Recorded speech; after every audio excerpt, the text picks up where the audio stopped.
નમસ્કાર, હું છું જયેશ. ભાગ્યમંત્રના આ કાર્યક્રમમાં આપણે વાત કરી રહ્યા છીએ પિતૃદોષની. પિતૃદોષ શું અશુભ છે? શું તેનાથી કોઈ નડતર થાય, તેનાથી કોઈ હાનિ થાય, અને તે નડે તો આખરે નડે ક્યારે, અને નડે તો આખરે શું થાય? આ તમામ એવા સવાલો છે કે જે પિતૃદોષને સંબંધિત તમામના મનમાં ઉઠતા હોય છે, પણ આખરે જવાબ મળે ક્યાં? તો મળે એ આપણા ભાગ્યમંત્ર કાર્યક્રમમાં. અને આ જ સવાલોના જવાબ મેળવવા માટે આજે આપણી સાથે જોડાયા છે જાણીતા જ્યોતિષી ચેતનભાઈ પટેલ. ચેતનભાઈ, આપનું ખૂબ ખૂબ સ્વાગત છે. નમસ્કાર. પિતૃદોષ એક એવો વિષય થઈ ચૂક્યો છે કે જે આખરે દરેકના ઘરને, દરેકની કુંડળીને, દરેક જાતકને સ્પર્શતો હોય છે. પરંતુ ઘણા લોકોને જ્યાં સુધી સમસ્યા નથી આવતી ત્યાં સુધી તેઓ પિતૃદોષ માટે નથી વિચારતા. સૌપ્રથમ તો આપે તો જણાવી દીધું કે પિતૃદોષ હોય તો તેનાથી ડરવાની જરૂર નથી, અશુભ નથી. પણ છતાં પણ જો કોઈ જાતકની કુંડળીમાં પિતૃદોષ છે અને હજુ તેને કોઈ સમસ્યા નથી આવી, અને આપણા કાર્યક્રમ થકી જ જો ખબર પડી છે કે બીજે, છઠે, આઠમે કે 12મે રાહુ હોય તો તેમને પિતૃદોષ હોઈ શકે, પરંતુ તેમને હજી કોઈ નડતર નથી. પણ માનો કે આ ભાવથી જ ખબર પડી હોય અને અથવા જેને નડતરથી ખબર પડી હોય તો એ તબક્કે પિતૃદોષથી ડરવાની કેટલી જરૂર છે? આખરે પિતૃદોષ એ નડતર છે, અશુભ છે, તેને લઈને જે બી ભ્રાંતિ છે એને જરા દૂર કરવાનો પ્રયત્ન કરો. સાચી વાત છે. હવે પિતૃદોષ, પહેલાં તો એટલું જાણી લો કે પિતૃદોષ અશુભ બાબત નથી. કેવળ એટલું ઇન્ડિકેશન છે કે તમારા પિતૃઓની કોઈ પણ વસ્તુ અધૂરી રહી ગઈ, ચાહે ઈચ્છા અધૂરી રહી ગઈ છે, તેમના વિધિ વિધાન અધૂરા રહી ગયા છે, તેમના માટે કોઈ ગતિને લગતું કાર્ય કરવાનું હોય જે આપણા હિન્દુ ધર્મમાં કરાતું હોય છે, તેવું કોઈ પારલૌકિક કાર્ય અધૂરું રહી ગયું હોય તો એનું એ ઇન્ડિકેશન છે. એટલે એ કોઈ નડતર ન ગણાય. કુંડળીમાં કેવળ જોઈએ અને કોઈ કહે કે ભાઈ પિતૃદોષ છે તો તેને અશુભ બિલકુલ ન મનાય અને નડતર પણ મનાય નહીં, કારણ કે એ અંધશ્રદ્ધા છે. આ નડતર માટે જણાવ્યું જ નથી, તમને એના માટે જણાવ્યું છે કે આવું કંઈ અધૂરું રહી ગયું. તમે વિચારો, જાણો. તમને ખ્યાલ નથી તો એવા વડીલો ઘરમાં હોય એને પૂછો, સમજો અને એનો કંઈ રસ્તો વિચારો. અથવા તો તમને જ ખ્યાલ હોય કે આવું કંઈ બાકી છે તો તે પૂરું કરવાની કોશિશ કરો. એના માટે જ, એટલે એને અશુભ માનવાનું નથી. એટલે આ વસ્તુ બિલકુલ પહેલાં જાણી લો. પિતૃદોષ એ કોઈ નડતરની કે કોઈ અશુભ બાબત નથી. કુંડળીમાં એટલે બતાવ્યું છે કે તમારા પિતૃઓનું કોઈ કાર્ય અધૂરું રહી ગયું, તેમની ગતિ રોકાઈ છે. આપણા શાસ્ત્રોમાં જે ગતિની વાત કરી છે કે જ્યારે આપણે એવું માનીએ જ છીએ કે ભાઈ આત્મા અવિનાશી છે, ચોક્કસ અવિનાશી છે, એટલે એની ગતિ ક્યાંક અટકી ગઈ છે, તેને પિતૃલોક સુધી પહોંચવાનું છે અને ત્યારબાદ તેની નવો જન્મ લેવાની ગતિ કરવાની છે. આ જન્મમાં જો આ કાર્ય કોઈ અધૂરું રહી જાય તો તેનો આત્મા ભટક્યા કરે છે અને તેની પૂરી ગતિ થતી નથી. એટલે એ કાર્ય જો પેઢીઓમાં થતું નથી ત્યારે કોઈની કુંડળીમાં પિતૃદોષ આવે છે. પુરાના કાળમાં કે જે આચાર્યો હતા, જે વિદ્વાનો હતા, જે વિદ્વાન બ્રાહ્મણો હતા, જે આના જાણકાર હતા, કે જે જ્યોતિષીઓ હતા, એ સમજતા હતા, જાણતા હતા, લોકોને માર્ગદર્શન આપતા હતા. પરંતુ આ 100-200 વર્ષમાં એક એવો ટાઈમ આવ્યો અંગ્રેજોના આવ્યા પછી કે આ બધું આપણાથી અલગ થઈ ગયું અને હવે એક અલગ પેઢીને આ વસ્તુ જાણવા જ નથી મળી. પહેલાં જણાવાતું હતું કે તમારી કુંડળીમાં આવો પિતૃદોષ છે, આ વિધિ વિધાન કરાવો. એટલા કે એવા ગજબના પંડિત હતા લોકો, એટલા જાણકાર હતા, લોકોને અનુભવ કરાવતા, પોતાના જીવનમાંથી બતાવતા કે તમારા જીવનમાં આમ છે, કુંડળીમાં આમ છે, અને એનું નિવારણ, અને એ થઈ જતું હતું. એટલે બધાની સહજ ગતિ થતી હતી, ક્યાંય ગતિ અવરોધાતી નથી. એટલે આજકાલ અંધશ્રદ્ધામાં, કારણ કે એ વસ્તુ સત્ય જણાવાતું નથી, એટલે લોકો આને અશુભ કે અંધશ્રદ્ધામાં ગણે છે અથવા તો નડતર ગણે છે. આવું બિલકુલ નથી. આ પિતૃદોષ કેવળ જાણવાનો છે અને એનું નિવારણ આપણે આપણા પિતૃઓ માટે આ કાર્ય કરવાનું. એ કાર્યથી મહાપુણ્ય મળે છે, એના માટે કરવાનું. જો એ ન કરીએ તો પાપ પણ લાગે છે. આપણી એક જવાબદારી છે મનુષ્ય તરીકેની કે આપણા કોઈ પણ સદગત પિતા થયો તો પિતાનું, દાદાનું, પરદાદાનું, દાદીનું, માતાનું, કોઈનું પણ કંઈ પણ બાકી હોય તો આપણી જવાબદારી જે આપણે કરવું પડે. એના માટે આ ઇન્ડિકેશન છે. કેવળ એ જાણવા કોઈ અશુભ બાબત નથી. જે લોકો પિતૃદોષમાં નથી માનતા તેમના એવા સવાલો હોય છે કે અમે અમારા તમામ વડીલોની ખૂબ સેવા કરી છે, તેમના મરણ પછી અમે ખૂબ સારું મજાનું બારમું કર્યું છે, લાખોનો ખર્ચ કર્યો છે, દાન કર્યો છે, અને છતાં પણ તમે વાત કરી રહ્યા છો કે પિતૃદોષ હોય તો આખરે સૌથી મોટો પ્રશ્ન જે ઊભો થઈ રહ્યો છે કે આખરે પિતૃદોષ ઊભો થાય કેવી રીતે, કોને નડે અને ક્યારે નડે? હવે જાણવાનું આ પણ છે કે જો આપણે આપણા પિતૃઓ માટે તમામ વિધિ વિધાન કરતા હોઈએ કે કોઈ પણ ઘરમાં સદગત થાય તેની પાછળની તમામ વિધિ થતી હોય અને કરતા હોઈએ તો પછી પિતૃદોષ માટે ડરવાનું ક્યાં? એ બિલકુલ નથી ડરવાનું, વિચારવાનું પણ નથી. પિતૃદોષ કુંડળીમાં છે એટલે અશુભ બાબત નથી. જો તેનું નિવારણ થઈ ગયું હોય, ઘણીવાર એવા કેટલા બધા કિસ્સા છે અનાયાસ નિવારણ થઈ ગયું હોય. તમે કોઈ અન્ય પિતૃનું એ પિતૃ પછી કોઈ અન્ય દેવલોક પામ્યા, તેમનું કોઈ વિધિ વિધાન કરાવો ને કોઈ એવા તમને વ્યક્તિ મળી જાય કે જે સચોટ વિધિ કરાવે અને તે પાછલી પેઢીના પિતૃઓનું પણ નિવારણ કરાવી દે. તમને ખ્યાલ હોય કે ના હોય પણ તેનું નિવારણ થઈ જાય. કુંડળીમાં ભલે પિતૃદોષ બતાવતો હોય પણ તમને ક્યાંય નડે નહીં, ક્યાંય તમને એનું કોઈ અશુભ ફળ મળે નહીં. અને જો નડે છે કે અશુભ ફળ મળે છે તો તમારે માની લેવાનું છે કે પિતૃદોષ હજુ નિવારણ થયું નથી. કેવળ આપણે એવું માની લઈએ કે આપણે તેમના અંતિમ સંસ્કાર કરી લીધા, તેમના નિમિત્તે આપણે ત્યારબાદ 12મા સુધીની કે ત્યારબાદની બધા વિધિ વિધાન કરી લીધા અને એ પૂરું થઈ ગયું, એવું નથી હોતું. તેના વિધિ વિધાન કેવળ આ 12 દિવસમાં પતી જાય એવા પણ નથી હોતા, ત્યારબાદ પણ હોય છે તેની ગતિ કરાવવા માટેનો.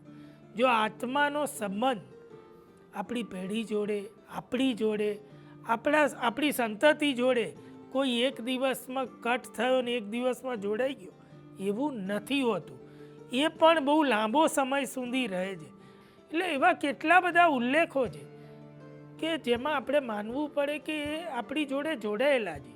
એટલે એમના માટે આપણે નિવારણ અવશ્ય કરવું પડે જો ન થયું હોય તો, અન્યથા નડે છે. ચેતનભાઈ, આ તો તમે તમામ બાબતો કહી રહ્યા છો ને ત્યારે આ તમામ કાર્યક્રમ જેમ જેમ આગળ વધી રહ્યો છે તેમ તેમ ઘણા પ્રશ્નો પણ દર્શકો તરફથી આવી રહ્યા છે. ઘણા પણ એવું કહે છે આ કુંડળી જોઈને કે આ તો ચેતનભાઈ તમે કીધું ત્યારે ખબર પડી કે આખરે આ કુંડળીની અંદર આ જગ્યાએ આ ભાવની અંદર રાહુ હોય એટલે પિતૃદોષ હોય, બાકી અમને તો ખબર જ નહોતી કે આ પિતૃદોષ હોય. હું તો માણસ જ એટલો પોઝિટિવ છું ને કે મને આજ સુધી કદાચ આ નડતર હશે ને તો પણ ખ્યાલ નથી આવ્યો. પણ છતાં પણ જે લોકો આખરે પિતૃદોષમાં નથી માનતા તે આ તમામ બાબતો કહેતા હોય છે અને આવું અન્યને પણ કહેતા હોય છે. પરંતુ જો પિતૃદોષ નડી રહ્યો છે અને માણસ જ એટલો પોઝિટિવ છે કે એને તમામ જે સમસ્યાઓ આવે છે તેનો હિંમતથી સામનો કરી લે છે અને હવે ખબર પડી કે હા પિતૃદોષ છે અને અશુભ ફળ મળવાનું ચાલુ થયું છે ત્યારબાદ કદાચ માનતો થાય. પણ આખરે જો પિતૃદોષ હોય તો કેવા કેવા ફળ, આવા અશુભ ફળ તેમને ભોગવવા પડતા હોય છે? હવે જો પિતૃઓ સંકેત આપે, કોઈ આવી અને તમને વ્યક્તિગત કહી જાય એવું તો જીવનમાં બનતું નથી. બહુ પુરાના કાળમાં આવી ઘટનાઓ બની છે. આજના સમયમાં તો એવું બનવું અસંભવ છે. પણ એટલું ચોક્કસ છે તમને ખબર પડી જાય, તમને કહી જાય એવું જ લાગે એવું જીવનમાં બને છે. શું બને તો તમારે માની લેવું કે પિતૃદોષ છે અને કેવી રીતે એ તમને નડવાનું શરૂ થાય અને કેમ નડે. પહેલાં એટલું આપણે જાણી લઈએ કે પિતૃદોષ આપણને અશુભ ફળ ક્યારે આપે, ક્યારે નડે. તો કે આપણે જાણી લઈએ, કેવળ આપણે ખાલી દંભમાં ન માનીએ કે ભાઈ આજના સમયમાં, આ વિજ્ઞાનના યુગમાં આટલું બધું અમે કાર્ય કરીએ છીએ, દાન પુણ્ય કરીએ અને અમે આવી કોઈ બાબત કુંડળીમાં લખી છે અમે માનતા પણ નથી. કંઈ વાંધો નહીં, એવું જરૂરી નથી કે જ્યોતિષમાં માનવું, પણ પોતાના પિતૃઓ હતા એ તો માનવું જ પડે. એમનું કંઈ કાર્ય અધૂરું હોય એ પણ માનવું પડે. આપણે માની લઈએ કે આકાશમાં સૂર્ય નથી તો સૂર્ય જતો ના રહે.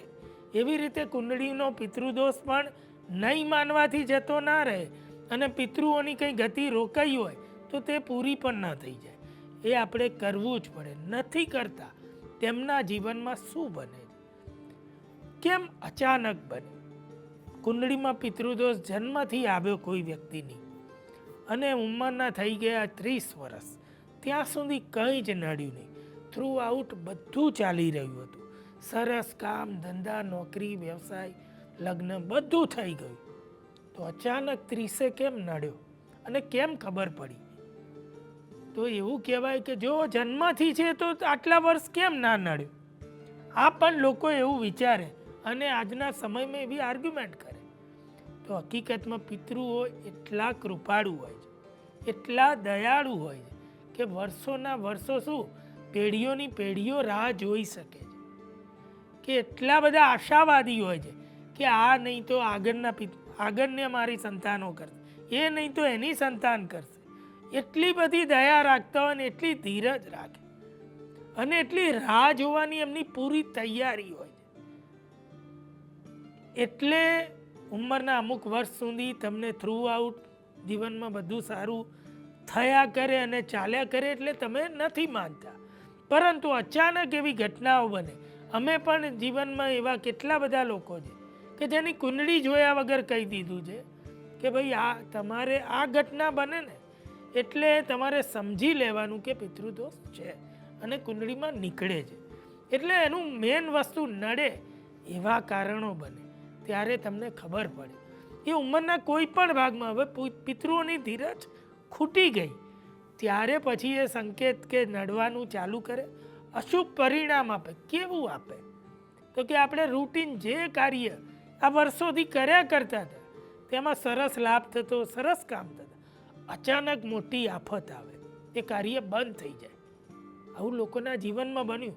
કારણ કે મનુષ્યને ખબર તો જ પડે છે કે વ્યક્તિગત કંઈ થાય કાર્યમાં અને એની પૈસા ઉપર સીધી અસર થાય ત્યારે મનુષ્યની આંખ ખુલે. એવું પિતૃઓ જાણે છે. એટલે એવી ચીજ ઉપર તમને ચોટ કરે કે એમ કરતાં ખબર પડે છે.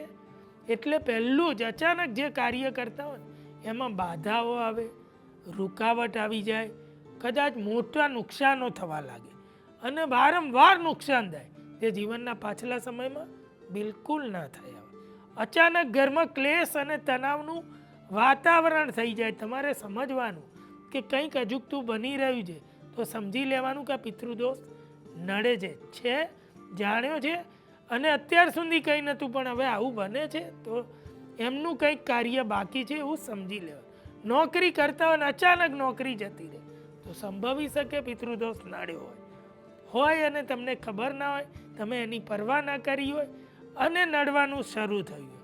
સંતતિ ઉત્પત્તિમાં બાધા આવી જાય, આવું પણ થાય.